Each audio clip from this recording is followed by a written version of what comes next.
Des milliers de poussins sont élevés ici, dans ces hangars. Dans 45 jours, ce seront des poules de chair prêtes pour l'abattage. Une production un temps menacée à cause de la crise sanitaire. Après l'avril, on n'aurait rien eu. Tous les poulaillers se vident, enfin le dernier poulailler se vide là au mois d'avril. Heureusement, 19 000 poussins sont arrivés en fin de semaine dernière par fret aérien.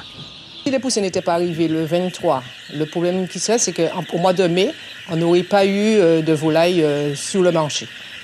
Puisqu'il faut quand même attendre 45 jours pour avoir du poussin. Et heureusement que c'est arrivé, puisque nous serons quand même en pénurie.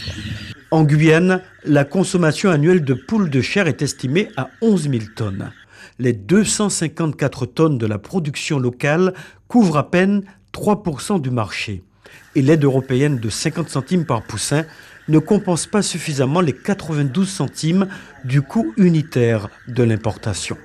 Aujourd'hui, l'aide pénalise l'importation de poussins en Guyane. C'est pour ça que ça devient de plus en plus rentable de mettre en place un projet de production de poussins en local, parce que on ne va pas pouvoir continuer à aller à ce rythme-là de prix.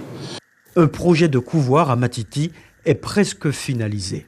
On va devenir moins dépendant des avions, de ce qui se passe en métropole, choses comme ça, ce qu'on produira localement, et on va pouvoir vraiment accélérer le développement de cette filière-là en installant de nouveaux éleveurs et en ayant chaque semaine de plus en plus de poulets de chair à proposer sur le marché. Un projet inimaginable pour la filière E. Un éclosoir local ne serait pas rentable.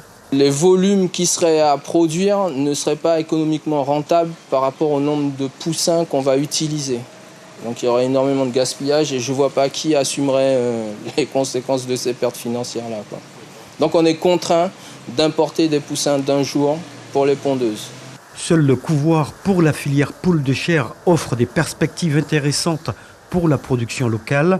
L'investissement est évalué à 400 000 €.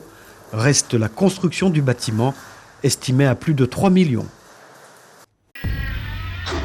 Suivez l'info sur Guyana Première, télé, radio et Internet.